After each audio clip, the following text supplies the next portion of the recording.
Usually when we think about art, I mean, there's this underlying expectation that you have a choice. Right. Yeah, like it's an active decision. Exactly. Like you walk into a gallery specifically because you want to look at a painting. Or, you pull up a playlist on your phone because you want to hear a specific song. It's completely opt-in. You maintained, like, total agency over the whole experience. Right.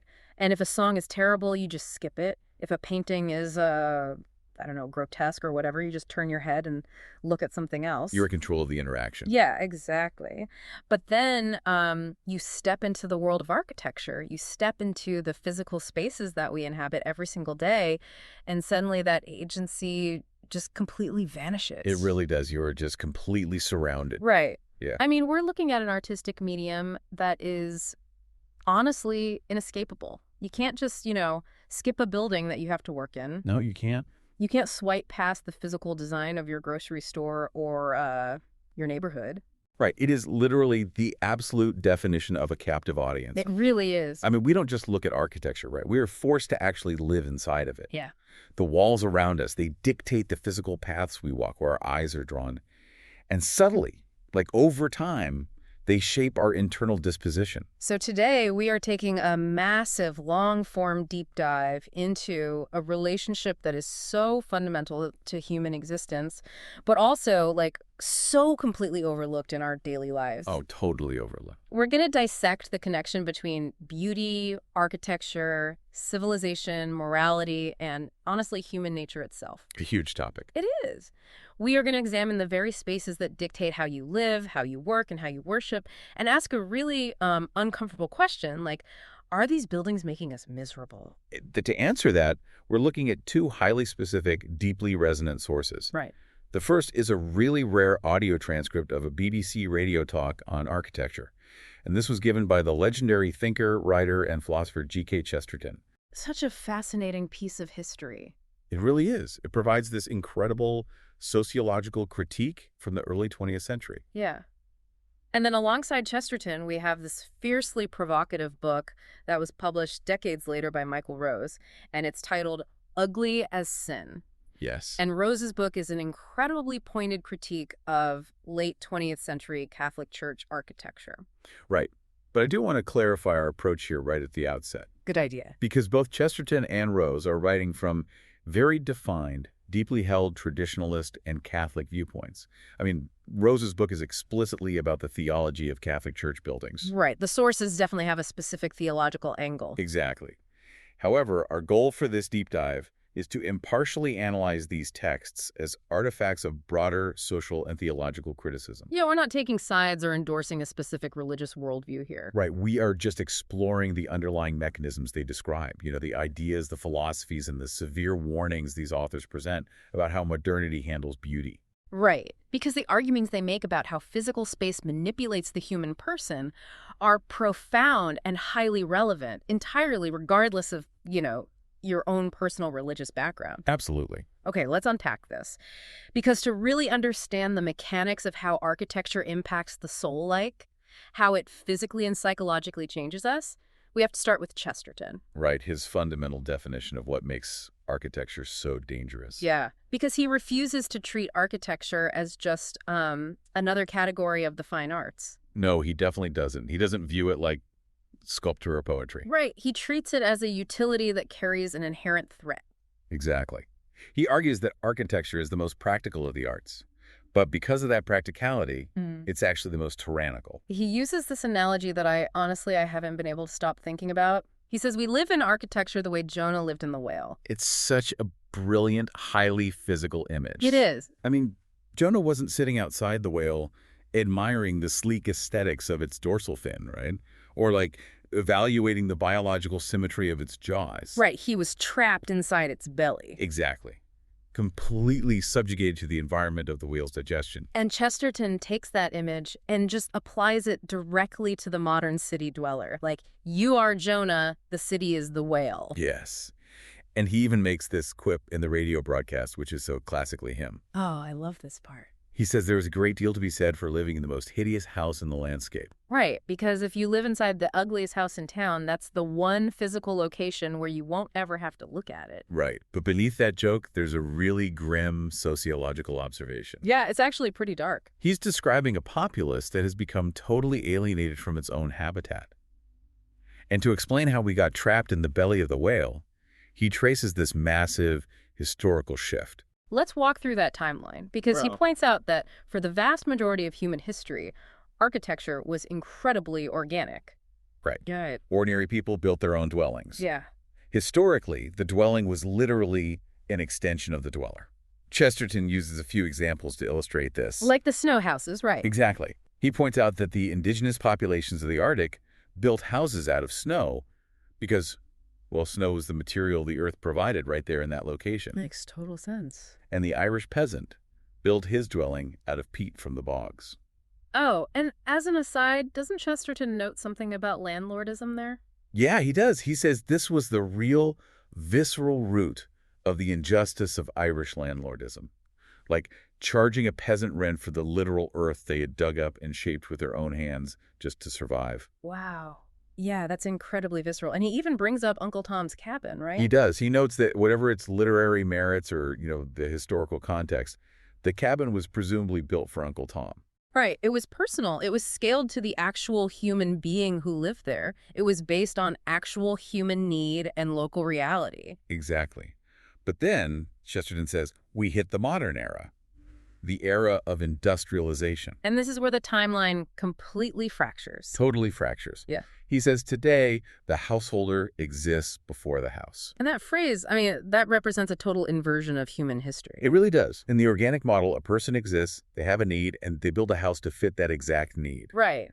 But in the modern era, Chesterton argues, we see the rise of the speculative builder. Right. The era of mass production applied to human shelter. Yes. And the speculative builder is creating what Chesterton disparagingly calls rabbit hutches. Generic, identical suburban houses. Built for, as he puts it, nobody in particular. Right. They are building for a demographic abstraction, not a flesh and blood person. Exactly. Like the builder clears a massive plot of land, erects 500 identical boxes, and then just waits for hypothetical consumers to fill them. Because the builder doesn't know the specific tastes, needs, or, the culture of the people who will eventually buy these houses. So they design them in a style that is aggressively neutral. Right. Chesterton argues they build something that nobody could like very much, just to ensure it's equally tolerable to a mass market. I was reading this and just thinking about the suburbs outside of literally any major American city today. Oh, absolutely. You drive through these developments, and every single house has the exact same vinyl siding, the same faux stone veneer on the bottom third of the facade. The massive two-car garage jutting out. Yes, dominating the front of the house. No one actively campaigned for this aesthetic. Nobody. But Chesterton says this happens because of the tyranny of the specialist. We outsourced our living spaces to experts. And that is a crucial pillar of his argument. The reign of the specialists. Yeah. And Chesterton points out that this tyranny isn't just inflicted on the poor or the middle class by cheap developers. It extends all the way up the economic ladder. Oh, right. The millionaire example. Yes. He uses this vivid example of a millionaire who decides to commission a house. The millionaire goes to an architect and says, I want this specific style of house. I want these features. I want it to look like this. Right. And the architect nods, takes notes, listens very sympathetically, and then goes back to his studio and designs something completely different. Something abstract, theoretical, and totally disconnected from what the millionaire actually asked for. Right. And the tragic punchline is that the millionaire accepts it. He does. Yeah. He accepts the design he hates because he's terrified of looking like he has no taste. Wow. The architect has established himself as the elite specialist, the autocrat of aesthetics. So the person who actually possesses the capital and who actually has to live in the house is completely disempowered by the intimidation of the expert class. Exactly. This feels so relevant today. Think about modern technology. It operates on the exact same psychological mechanism. Oh, that's a great point. How so? Think about when a massive tech company decides to suddenly remove the headphone jack from your phone. Or they completely redesign a software user interface that was working perfectly fine. Right. Nobody asked for it. Nobody in the public asked for it. The users were perfectly happy. But the specialists in Silicon Valley, like the UX designers and hardware engineers, they decided that this new, sleek, featureless slab was the modern way to do things. And as a consumer, you are powerless. Completely. You can't build your own smartphone. You just have to live in the digital house they built for you, even if it makes your daily life more frustrating. That is an incredibly precise parallel. In both the tech ecosystem and the modern architectural landscape, the end result is a profound sense of alienation. Yeah, alienation is the exact word. Because human beings are incredibly adaptable, right? So we mold ourselves to fit the environment rather than demanding the environment be molded to fit us. Which is backwards. Totally backwards. And Chesterton argues this total surrender to the specialist only happened because Western civilization lost its shared cultural consensus. What he calls the taste of the time. Exactly. We lost the taste of the time. He points back to the 18th century as a contrast, right? He does. He points out that during the 18th century, classicism wasn't just some niche architectural theory debated by academics. It was a universally accepted aesthetic language. Right. If you stopped a bankrupt debtor, a street sweeper, a wealthy banker, and a horse groom, and showed them a building with classical proportions, columns, symmetry, clear pediments, they would all uniformly agree. They'd all say, yes, this is a good building. Exactly. This is what architecture ought to look like. They shared a vision. But today, we don't have a shared vision. We just have environments that people, as Chesterton puts it, just put up with. Right. We just put up with it. But he takes this further than just aesthetics. I mean, he elevates architecture to a deeply moral act. Yes, he does. It's not just about pretty houses. Right. It's about the memory and the soul of a civilization. And the source text points to a speech he gave to a Canadian literary society to prove this. And that speech is vital for understanding his broader philosophy. So he's speaking in Canada, and he asserts that for any civilization to produce great literature, great art, or lasting culture, it requires two foundational elements. A legend and a monument. A legend and a monument. And the specific monument he brings up is on the Heights of Abraham in Quebec. Now, walk me through this, because the physical details of this monument matter immensely to his argument. Yeah, the details are everything here. So the Heights of Abraham was the site of a pivotal, incredibly bloody battle in 1759 between the British and the French forces in North America. Right. And the commanding generals of both armies, the British General James Wolfe and the French General Louis-Joseph de Montcalm, were both mortally wounded in the battle. So you have two fierce enemies fighting for control of an entire continent, and they both die on the exact same field. Exactly. And decades later, a monument is erected on that spot. Uh-huh. But it doesn't just glorify the victor. It is an obelisk dedicated to both men. It honors the shared nobility, the shared sacrifice, and the shared tragedy of both commanders. Wow. Furthermore, Chesterton notes with great reverence that the inscription on this monument is written in Latin. Okay, wait, why does the Latin matter so much to him? Like, isn't that just an exclusionary, dead language? To modern ears, perhaps. But to Chesterton, Latin was the international language of Christian men.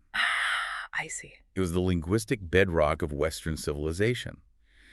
By carving the tribute in Latin, the builders were anchoring that specific local tragedy to the eternal, universal heritage of Europe. So they weren't just speaking in the local dialects of the moment. No, they were speaking directly to history. So the monument is essentially the physical foundation for the culture's memory. Exactly. It's a tangible reality that says, we are a civilization mature enough to honor our enemies and confident enough to carve that honor into stone for our descendants. It is a statement of immense cultural confidence. And Chesterton argues that true architecture, buildings and monuments that reflect human dignity, shared values, and objective beauty, that is the necessary substance of a healthy society. It is the main course. Which brings up his incredible metaphor of the mustard versus the beef. Oh, the mustard and the beef, it's so good. Because he warns against a society that loses its appetite for the main substance of life, the beef, and tries to survive entirely on distractions. Chesterton was famous for defending the simple pleasures of life, right? He frequently wrote these odes to beer, cheese, and pub games like Skittles. Right, which he calls the spices and condiments of life. Exactly. Yeah. But his warning is severe. He says you cannot sustain a human being or a civilization on mustard alone. Right. So if we modernize this metaphor, what is the mustard today? That's a great question. If architecture is the beef, like the necessary substance that gives us a dignified environment, the mustard is our constant need for digital distraction. Oh, absolutely. Like, if you are trapped in a sterile, gray cubicle farm under drop ceilings and buzzing fluorescent lights, the environment provides zero nourishment for your mind. None at all. So you have to constantly check your phone, you need a podcast playing in your ears, you need the spices of constant entertainment just to numb yourself to the crushing ugliness of the whale you are trapped inside. That is the exact mechanism Chesterton is warning about. When we allow specialists to strip the meaning, the narrative, and the beauty out of our physical buildings, we are actively draining the substance out of daily life. We just leave people starving in an environment that offers nothing to the human soul. Exactly. But if Chesterton is right that these mundane spaces or living rooms or suburbs or corporate offices are quietly making us miserable by stripping away our dignity, the terrifying question becomes, what happens when that exact same sterile, specialist-driven philosophy enters the one space that is supposed to save us from it? Right. What happens when it enters the sanctuary? Exactly. And that is exactly what Michael Rose tracks in our second source, Ugly as Sin. This is where the sociological critique we saw in Chesterton becomes acutely theological. Right. Rose is focusing a laser on what happened to Catholic Church architecture, specifically in the late 20th century. And his central thesis is, frankly, highly aggressive. It really is. He doesn't merely argue that modern church architecture is aesthetically displeasing. He argues that it actively, functionally distorts the faith of the people inside it.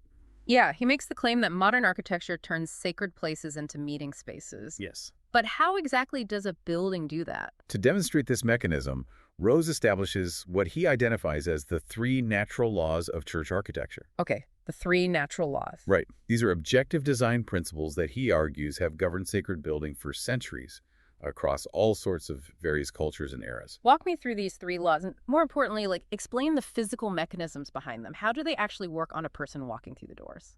Well, the first law is verticality.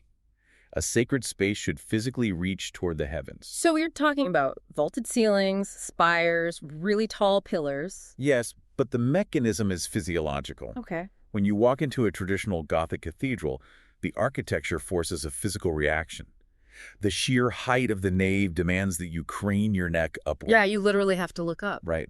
The towering stone pillars dwarf your physical body. You are immediately made to feel physically small, which triggers a psychological response of awe, reverence, and submissiveness to something vastly larger than yourself. Wow, so the building is physically manipulating your posture to orient your mind toward the transcendent divine. Exactly. The physical posture dictates the mental state. Okay, that makes complete sense. The body leads the mind. So what is the second law? Permanence. Yeah. The structure must be built of enduring materials. Like stone, marble, heavy timber. Exactly.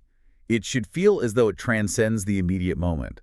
When a building looks like it has stood for 500 years and will stand for 500 more, it subtly communicates to the worshiper that the theological truths being celebrated inside that building are equally eternal and unchanging. Yeah. As opposed to a building made of drywall and cheap carpeting. Right. Which communicates that the ideas inside are disposable. Exactly. Which brings us to the third law. Iconography. Iconography. The building itself must be a didactic work of art. Didactic meaning it teaches you something. Right. Through stained glass, statues, mosaics, and frescoes, the architecture should visibly tell the narrative of the faith. It provides a visual vocabulary that teaches the theology without a single word being spoken. So verticality, permanence, and iconography. Yes. But Rose argues that modern architects, starting heavily in the mid-20th century, systematically violated all 3 of these laws. He argues it was a total abandonment. Instead of verticality reaching for God, modern churches emphasize the horizontal. Low ceilings, wide auditoriums, focusing the congregation's attention outward toward each other. Okay.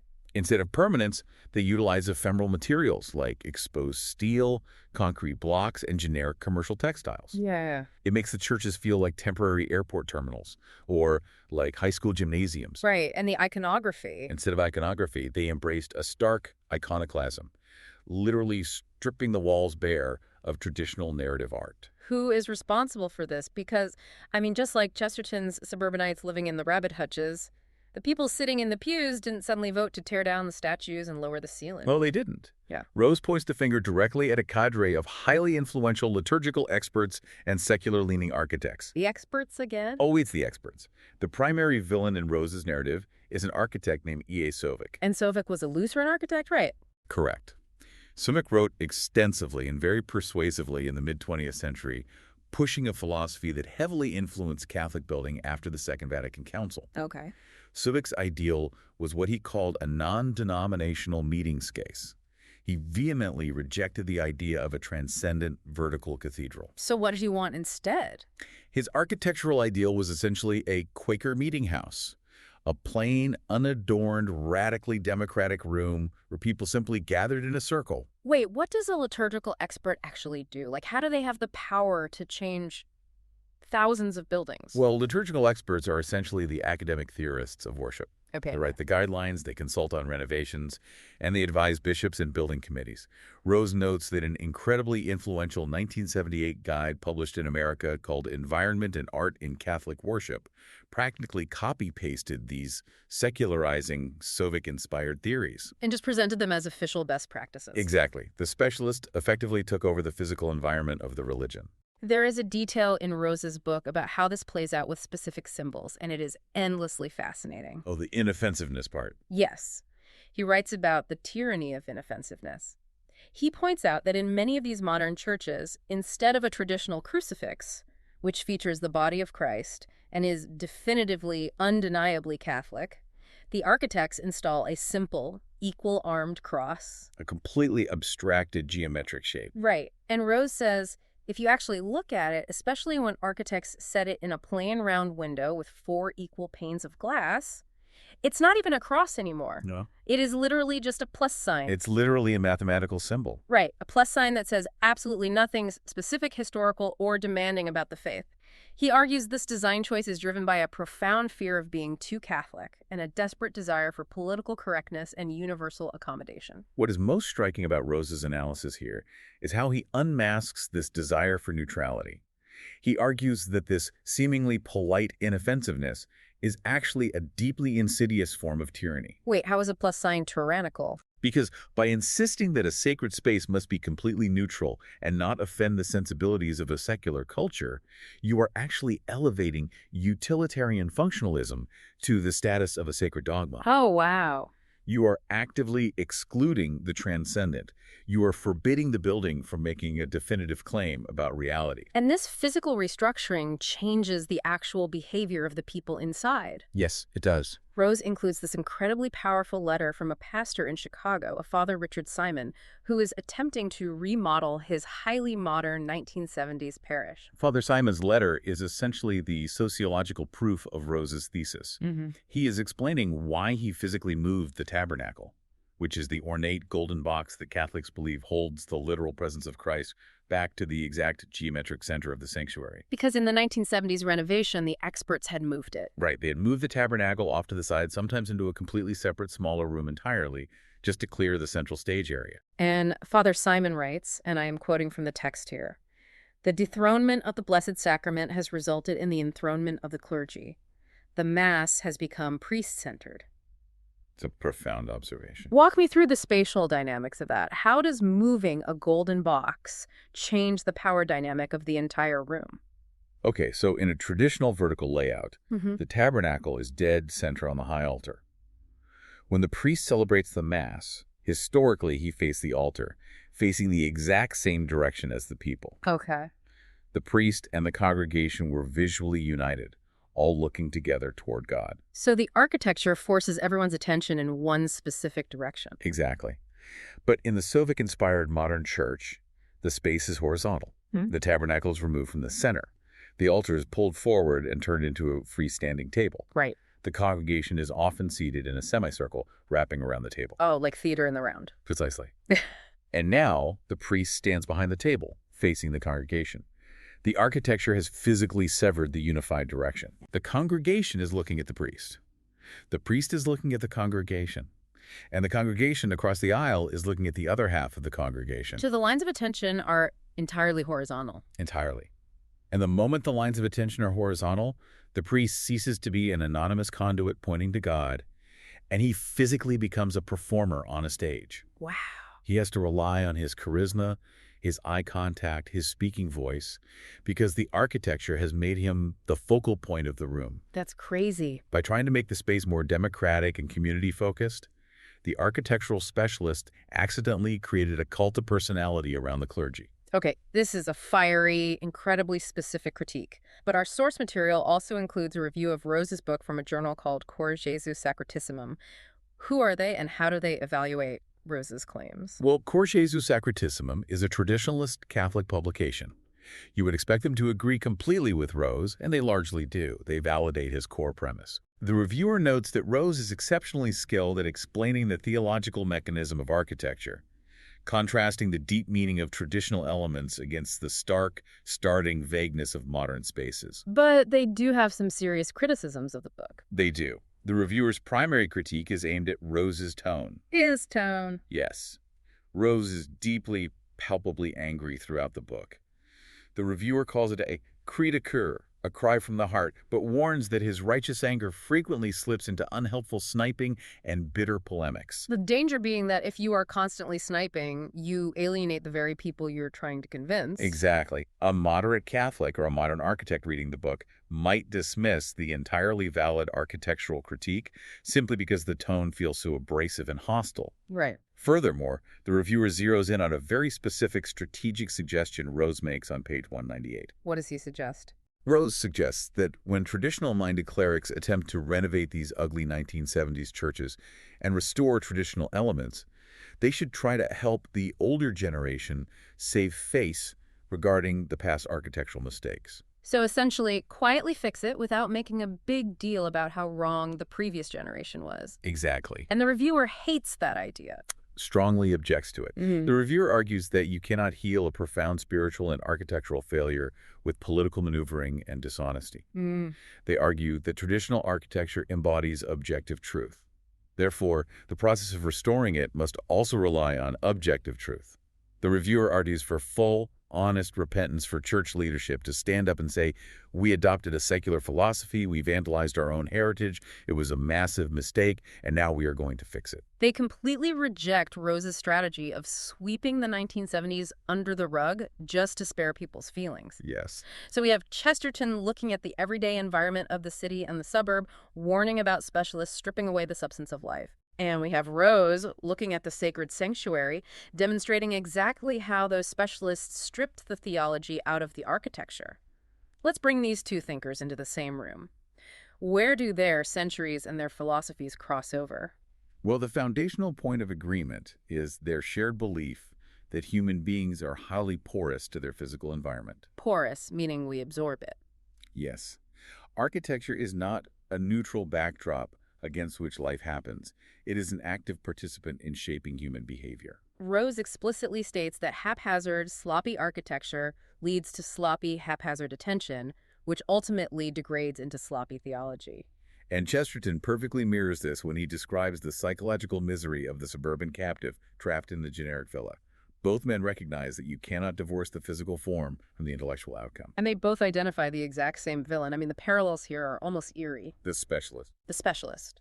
Chesterton's arrogant architect, forcing a theoretical glass and steel design onto a millionaire who secretly just wants a comfortable traditional home, is the exact same dynamic as Rose's liturgical expert. It really is. The liturgical expert forces a barren, Soviet-style meeting house onto a parish of ordinary working-class Catholics who just wanted a beautiful cathedral with stained glass. It's the triumph of abstract academic theory over grounded human reality. Both authors are fundamentally mounting a defense of the ordinary person against the supreme arrogance of an expert class that has lost touch with human nature. But they aren't identical thinkers. I mean, the scope of their arguments is vastly different. Yes, very different. Rose is hyper-focused. He is executing a forensic, detailed critique of a very specific subset of the buildings, Catholic churches, during a very specific window of time. Right. Chesterton is making a macro-level civilizational observation. He is looking at the suburbs, the commercial districts, the civic monuments. He is analyzing the everyday spaces of modernity, while Rose is entirely focused on the sanctuary. The tone is also a massive point of divergence. We discussed Rose's anger, that bitter cri de coeur. But Chesterton is talking about the exact same destruction of beauty, but he is almost always fighting with a smile on his face. Chesterton is a master of joyful combat. Joyful combat. I love that. Even when he is diagnosing the total collapse of modern architectural aesthetics, he disarms the listener with humor. He jokes about his inability to properly aim a ball in a game of Skittles and how he much preferred to aim his pint of beer toward his mouth instead. Right. He uses self-deprecation to make his profound philosophical points approachable. Chesterton is warning about a dark storm gathering on the horizon, and he's doing it with wit. Rose is standing in the rubble after the storm has already leveled the city, and he is furious. Exactly. Which leads us to the central question of our deep dive. Did Chesterton anticipate the cultural and architectural decay that Michael Rose wrote about? Unquestionably. Decades before the concrete brutalist churches of the 1970s were ever poured, Chesterton accurately described the precise mechanism that would build them. He saw it coming. He did. He saw that once a society abandoned its unifying cultural vision, it would inevitably surrender its environment to the arbitrary, theoretical whims of specialists.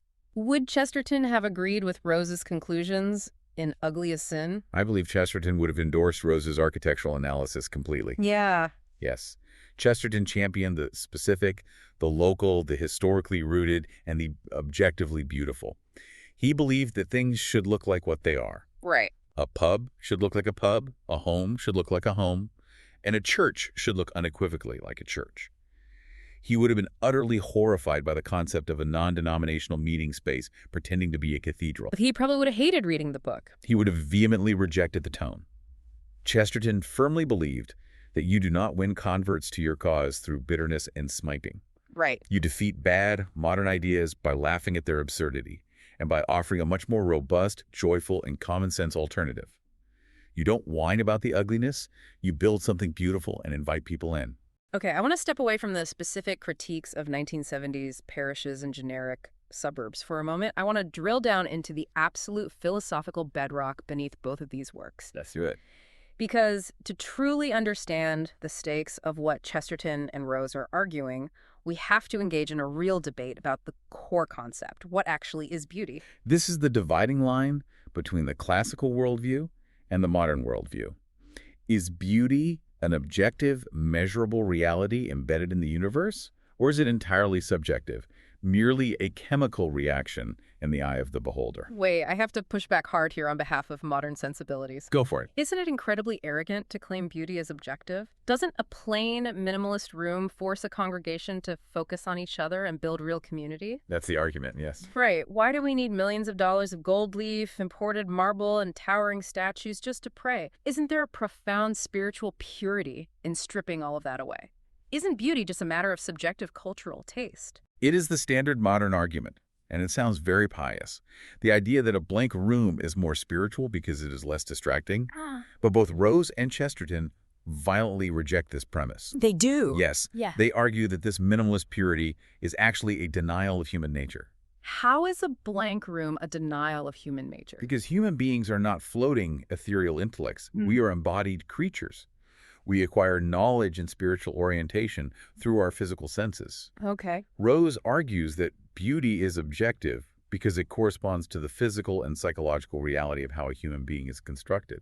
Those three natural laws, verticality, permanence, iconography, aren't arbitrary preferences. Right, they're not just taste. No, they are architectural technologies designed to interface with human biology and psychology. So you are saying a building is basically a machine for orienting the soul? Yes. When you build a minimalist concrete box and call it a church, you are telling the human body that the divine is mundane, flat, and unremarkable. Chesterton implicitly agrees with this objective view. He points out that when a society embraces true, objective beauty, like the classical proportions of the 18th century, it naturally creates a shared societal consensus. Because it works for everyone. Exactly. Everyone, from the poorest street sweeper to the richest banker, recognizes the beauty because it appeals to their shared human nature. But when we embrace the modern idea that beauty is purely subjective, what happens? When every architect is told that beauty is just whatever they personally feel like designing, we end up with the modern cityscape. We end up with fragmented, chaotic, aggressive buildings that nobody actually likes, but everyone is forced to put up with. Right. Chesterton proves that radical subjectivity in art does not lead to freedom. It leads to universal alienation. So why do human beings seek beauty so desperately? If it's not just subjective decoration, what function does it serve? Let's return to Chesterton's metaphor. We seek beauty because it is the bread of the mind. It is actual nourishment. If you don't have that bread, you starve.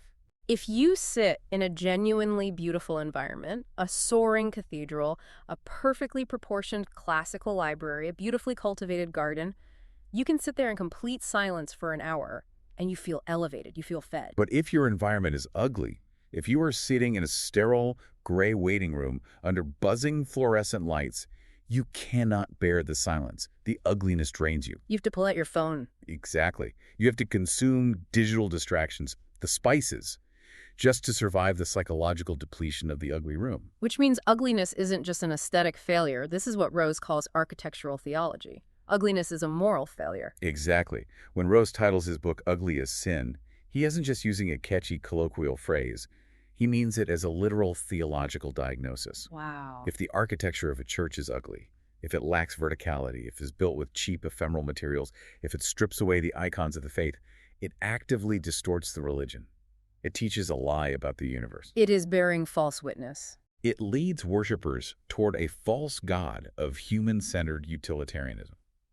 The building itself is preaching a heresy, regardless of what the priest says in the homily. Okay, I hear the theory, but I'm still struggling with the practical application. Fair enough. Can a building really change what you believe? If I am a devout, well-catechized person with incredibly strong faith, shouldn't a concrete box be just as effective a place to pray as a cathedral? God is everywhere, right? Why does the building matter if my internal faith is strong? Because your internal faith does not exist in a vacuum. It exists inside your physical body. Right. Think about the physiological mechanics of attention. If you spend 20 years worshiping in a low-ceilinged, carpeted room where the seats face inward in a circle, the architecture physically trains your brain to view the gathering purely as a social community event. It subtly rewires your baseline assumptions. Week by week, year by year, the physical environment drains the spiritual vitality out of the faith. You might still intellectually believe the doctrines, but your physical and psychological orientation has been completely secularized by the walls around you. So the building teaches you how to think by dictating where you look. Exactly. Let's zoom out from the individual brain and apply these principles to the grand sweep of human history. What do our buildings say about our civilization as a whole? The premise here is that architecture is the most honest, visible expression of a civilization's deepest beliefs. You can always tell what a culture truly worships by looking at its tallest, most resource-intensive buildings. Right. In medieval Europe, the most magnificent, technologically advanced, dominant building in any city was the cathedral. Always. It took generations of wealth, labor, and engineering to build them. They anchored the center of the city. Because, as Rose highlights, traditional societies oriented their entire physical world around their raison d'etre communion with the holy. They believed that connection with the transcendent divine was the most important thing in the universe, so they literally built their cities around it. Think about how that shifted. In the 19th century, the grandest buildings became the state capitals and civic centers. We worshipped the nation-state and civic order. Right. In the 20th century, the tallest buildings became the massive bank towers in downtown commercial districts. We worshipped finance and capital. Exactly. And today, the most resource-intensive architectural projects are the sprawling, insular, billion-dollar tech campuses in Silicon Valley. Our architecture tracks our shifting idolatry perfectly. It tracks our idolatry, and it also cracks our cultural confidence. Chesterton's awe at the Wolf and Montcalm Monument was rooted in his recognition of a confident civilization. That monument in Canada represents a culture that wasn't afraid to make a permanent statement in stone. They inscribed it in Latin because they believed they were part of a continuous, eternal Western narrative. Now, contrast that cultural confidence with the modern American architectural landscape that Michael Rose describes. The contrast is absolutely brutal. We go from a towering stone obelisk inscribed in Latin honoring the shared nobility of fallen enemies to modern churches hiding behind a desperate desire for inoffensiveness. Right. We stick a meaningless, abstract plus sign on the wall instead of a crucifix because we are utterly terrified of making a definitive claim about truth. A culture that refuses to build anything permanent and relies instead on generic, easily repurposed utilitarian spaces is a culture suffering from a terminal loss of confidence. Yeah. It is terrified to commit to an aesthetic, a theology, or a historical narrative because it no longer actually believes that any truth is permanent. Have we completely lost the shared vision that Chesterton talked about? Synthesizing both of our sources leads inevitably to that conclusion. Both Chesterton and Rose argue that modernity has shattered the shared vision. Right. We replace the pursuit of objective beauty and transcendent meaning with industrialization, mass consumer culture, and political correctness. We no longer build to aspire. We build to accommodate. We build for cheap utility. And in doing so, we have hollowed out the soul of our built environment. Okay, this is my favorite part of the analysis. Let's do a massive thought experiment. Right. Let's take the ghost of G.K. Chesterton, bring him forward into the year 2026, and take him on a walking tour of our modern world. Based strictly on the principles he laid out in his writings and that BBC broadcast, how does he react to the spaces we inhabit today? It is a phenomenal exercise in applying historical philosophy to modern reality. Where is the first stop on our tour? Let's start where most Americans live. Sure. We drop Chesterton into a sprawling, modern, suburban neighborhood right next to a massive commercial strip mall. Explicitly, based on his own words, he would instantly recognize the residential neighborhood. He would look at the endless rows of identical, cheaply constructed homes with their prominent garages and faux finishes, and he would say, the ultimate triumph of the speculative builder. He basically predicted this. He did. He would identify them as the rabbit hutches built for anybody that is nobody. He would see a landscape completely devoid of local character or personal agency. And the strip mall across the street, the massive asphalt parking lot, the glowing plastic signs, the fluorescent lit big box stores. Inferred from his principles, Chesterton would likely view the American strip mall as the purest manifestation of a society trying to survive entirely on spices and condiments without any real bread. Just empty calories. Exactly. A strip mall is a purely transactional space. It has zero architectural soul, zero permanence, and zero beauty. It is an environment designed to extract capital from you as quickly as possible and then encourage you to leave. It is the absolute antithesis of a civilization building a monument. Okay, next stop on the tour. We take Chesterton into two different religious spaces. First, we walk him into a contemporary Catholic church built in the late 1970s, heavily inspired by E.A. Cervic's theories. Okay. It has a sloping, asymmetrical roof, beige carpeting, chairs arranged in a semicircle around a wooden table, and an abstract metal plus sign on the bare brick wall. Walking into that specific space, Chesterton would instantly recognize the tyranny of the specialist. He'd feel it immediately. Without a doubt. He would not see this as a spontaneous, authentic expression of a modern Christian community. He would see it as a place where an arbitrary academic taste of the time, and a very bad taste at that, was violently forced upon ordinary parishioners by experts who thought they knew better than 2,000 years of tradition. Right. He would likely find this space sterile, suffocating, and utterly lacking the legend required to sustain a religious culture. And then we walk him down the street through the heavy wooden doors and into a traditional, towering Gothic cathedral. There, his posture would change. He would feel the exact verticality and permanence that Rose defends. Yeah.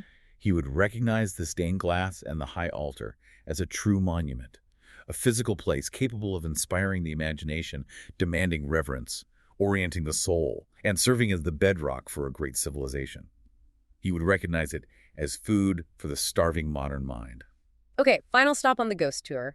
We take him downtown, we drop him into a modern corporate office park, or a city skyline dominated entirely by massive, featureless towers of steel and glass.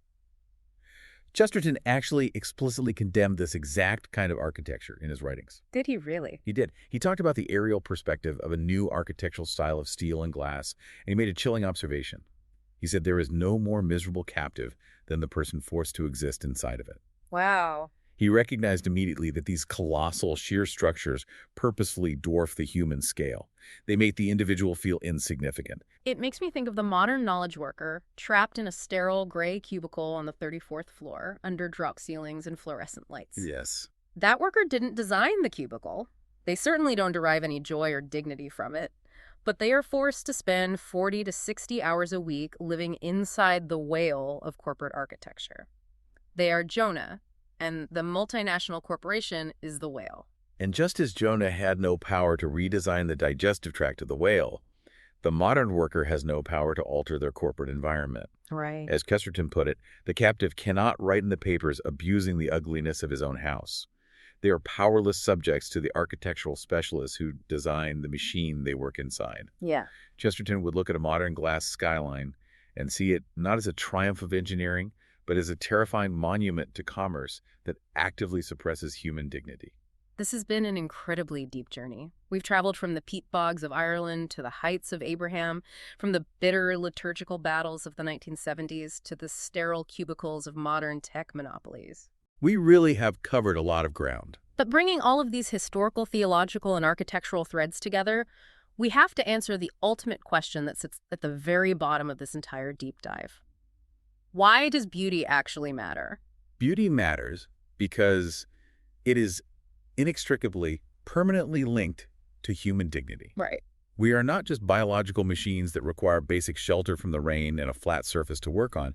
We are complex creatures composed of soul, intellect, and physical senses. Yeah. Whether it's Chesterton arguing passionately for the ordinary person's right to a home that reflects their unique, dignified humanity, or Michael Rose arguing for a congregation's right to a sacred space that physically elevates their soul toward the divine, the conclusion is the same. Architecture is the physical stage upon which the drama of civilization plays out. Exactly. If you degrade the stage, the play inevitably suffers. Which means Ugly as Sin isn't really just a niche architecture book with pictures of bad 1970s churches. Not at all. Rose's work, much like Chesterton's broader philosophy, is fundamentally a book about the human person. Yeah. It is an exploration of how our physical, built environment constructs our spiritual and psychological reality.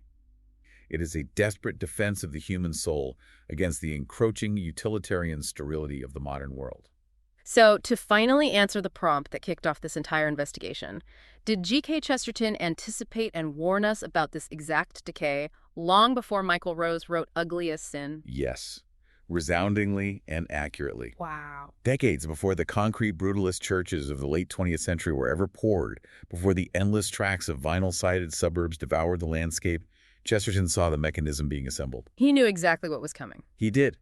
He warned us that once we allowed unaccountable specialists to dictate our physical environment, and once we willingly severed our connection to shared tradition and objective beauty, the trap would spring shut. We would inevitably end up as miserable captives, living inside the belly of a whale we did not love and did not choose. So what does this all mean for us today? It means we have to wake up and start paying critical attention to the walls around us. Which brings me to a final provocative thought for you to take with you as you go about your day. The next time you walk into a building, whether it's your local grocery store, the lobby of your office building, or your place of worship, stop for just 1 second. Look around at the ceiling, the materials, the layout, and then ask yourself a very specific question. What exactly is this building demanding that I pay attention to? Is the architecture drawing my eyes upward towards something greater than myself? Is it pointing me toward a genuine community? Or is it just a machine designed to make me consume something and leave? And perhaps more importantly, who decided that for you? Because you are living inside the whale right now, and it is past time to start looking critically at the walls. Thank you so much for joining us on this deep dive into the source material. It's been an absolute privilege unpacking these ideas with you.